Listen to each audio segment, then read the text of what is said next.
Hello, my dear students. Today I am going to discuss another important topic of this Unit 3, that is US hegemony as structural power. In previous class, we discussed US hegemony as hard power. So, in that class, I mentioned that the US hegemony has three dimensions. One is hegemony as hard power, one is hegemony as structural power, and the last one is hegemony as soft power. So today we are going to discuss hegemony as structural power. So before that, we need to understand what is this structural power. Structural power means what? Just like hard power means we know that is military power. The force, use of force, that is hard power. So what is structural power? So structural power means or we can use the other term, that is economic realm.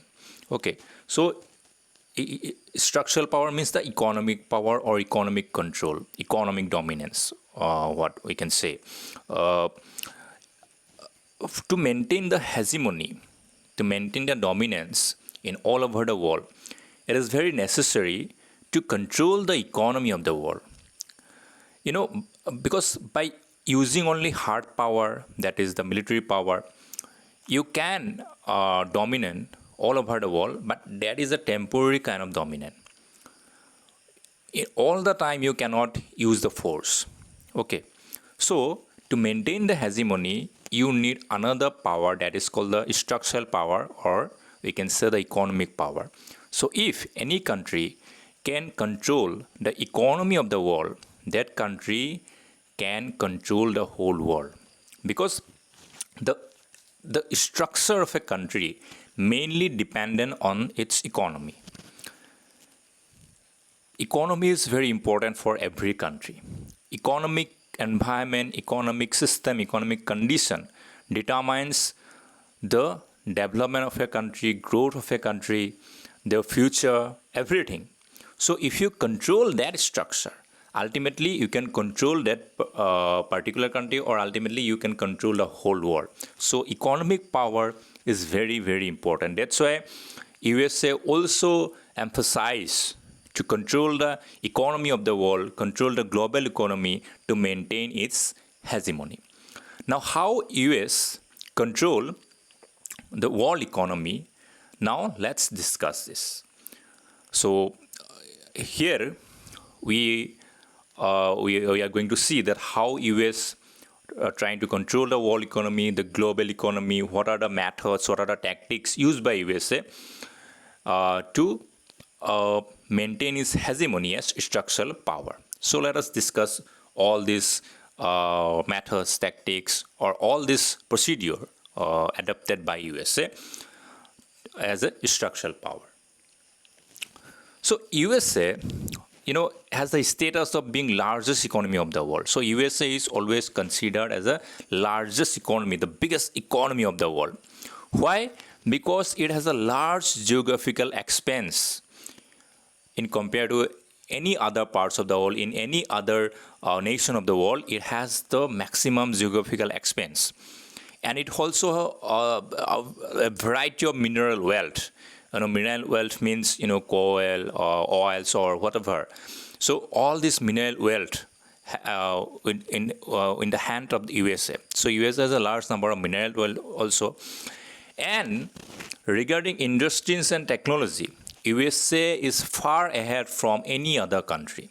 So USA always encourages the development of establishment of industries, and in terms of technology, USA is far ahead from any other country. So with these factors, USA become the largest economy of the world due to the geographical expenses, due to the large number of mineral wealth, and the industries and technological innovations. And USA also has a control over the global public goods. Now, what is this global public goods? Global public goods means those goods, those assets, those things which every country actually use. For example, the roads, the air, the sea line, These are the global public goods, okay, which the goods which is used by almost every country. So there are actually no official ownership of these goods. Suppose this is the air, this is the road, okay. So no one can say that, okay, this is my air, this is my road, this is my water, okay. So if this is my sea, so it is called like public goods. But to control over public goods, it's one of the method, one of the tactic used by USA to control the economy. For example, the sea line communication. For trading, for business, or even for communication, for transportation, one of the main important base of the communication or transportation is the sea line. Okay. Through the sea line, you can connect with the other countries, you can export, you can import various things through the countries. So sea line is very important, sea line communication.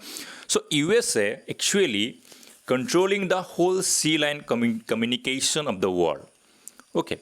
Especially after the Second World War, when during the First World War and even the Second World War, the naval communication, the naval forces were very important. They actually played a very vital role in the First and Second World War. But after the Second World War, almost every country's naval force had a downfall. So therefore, USA naval force has the biggest, one of the strongest naval force during that time. And the main thing of the sea line communication is the security. Okay, because there are different kind of problems maybe appear during the sea line communication. Suppose, for example, one country export something through the sea line communication, through the ships. So they use sea line communication to export something to other country. Okay, but during that transportation, they need security. Okay, now because there are enemy states maybe there who can attack their ship, and there may be some pirates, maybe there are various pirates also living in this sea line. So they need security. So USA naval forces, they almost control this sea line communication, and they provided the assurance, the security of the whole sea line transportation. So ultimately the other countries, they directly or indirectly dependent on USA for the security purpose for this sea line communication. So in this way, USA control this global public goods, control this sea line communication, and ultimately this influence their economic power. So ultimately, USA control the global economy. Now talking about the world trade, USA has the largest share in the world trade. Okay, so if you're talking about the export-import, if you have a sum of world export, then more than 15%, the exact number is 15.5% of world export comes from USA. So USA has an export of as a large number of export, and the number is 15.5% of the world export. That means the whole world export amount is 15.5% for USA. So that is a huge percentage. That is a huge number. So from this number, we can imagine that what are the things exported by the USA, and how many nations they export those things. And therefore, we can see another fact that USA is the largest trading partner of most of the nations. So if you see, if you analyze, if you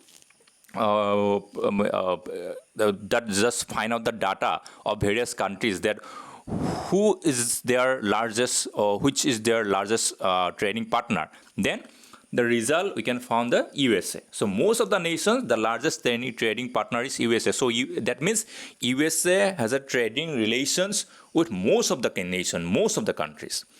And if you're talking about the MNCs means multinational companies, those companies who have enterprises in different countries. So maximum, most of the multinational companies owned by USA. So most of the multinational companies, their origin is belong to USA. So in that way, USA also control the global economy because they had a huge share in the world trade. In the world export, they have a 15.5% share. The USA is the largest trading partner of the most of the nation, and as well as most of the multinational companies is owned by USA. Their origin is belong to USA. Now talking about the Bretton Woods system. Now what is this Bretton Woods system? Bretton Woods system actually it's all the countries took place a discussion in the Bretton city, and they come up with a declaration, come up with a outcome that there is a need of some international organization to for a stable global economy, and therefore we can see the establishment of IMF, that means International Monetary Fund. Then there is World Bank to provide that fund to those countries who need assistance, who needs financial assistance. Okay, so ultimately these are international organizations, IMF or World Bank. Okay, but USA using this IMF or World Bank as their economic diplomacy, as a method, as a tactics of their economic diplomacy, and try to control the world economy. How? Because it is also known as a shock therapy. Okay, because after the Second World War, most of the countries, they are economically, they become very poor. However, there was USSR, who has a communist model of the economy, and therefore most of the countries attracted towards the Soviet model of economy, because there is Soviet Union for their assistance.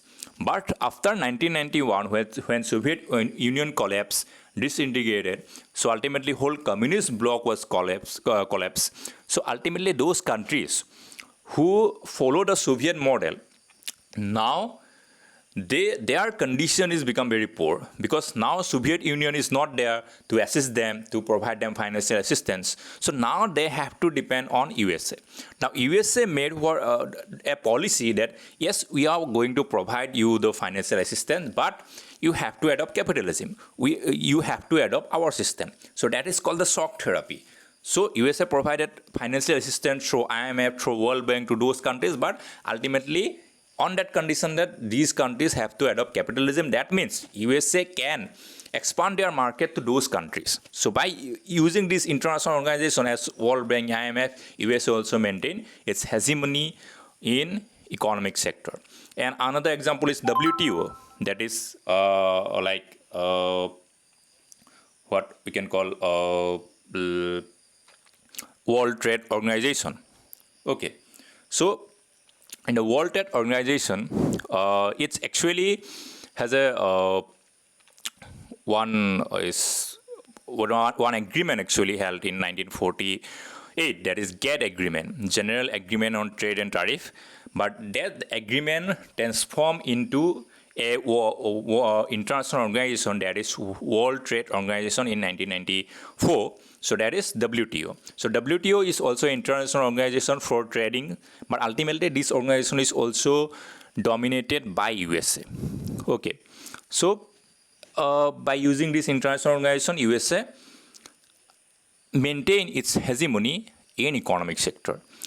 And if you're talking about the currency, then USA dollar now become a key currency for the world. So everything is counted through US dollar.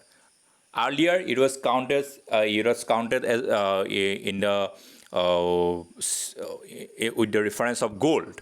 But after the Second World War, USA take this chance because most of the European countries, with the fear of Hitler, they actually preserve their gold in the hand of USA. So USA actually taking the chance of this situation, and ultimately USA dollar become the key currency and they replace gold.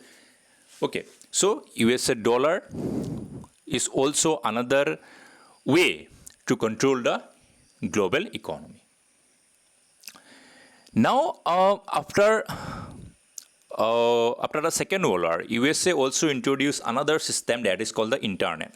Nowadays, internet is very popular. Even after the introduction of Geo, nowadays internet is very much popular in our country also. We have now very ultimate access on internet nowadays. Okay, earlier we hardly know about the internet. Hardly we can use internet through the Wi-Fi services and other services. But nowadays it is used by every household. Internet is everywhere. Okay, so this internet is introduced by USA.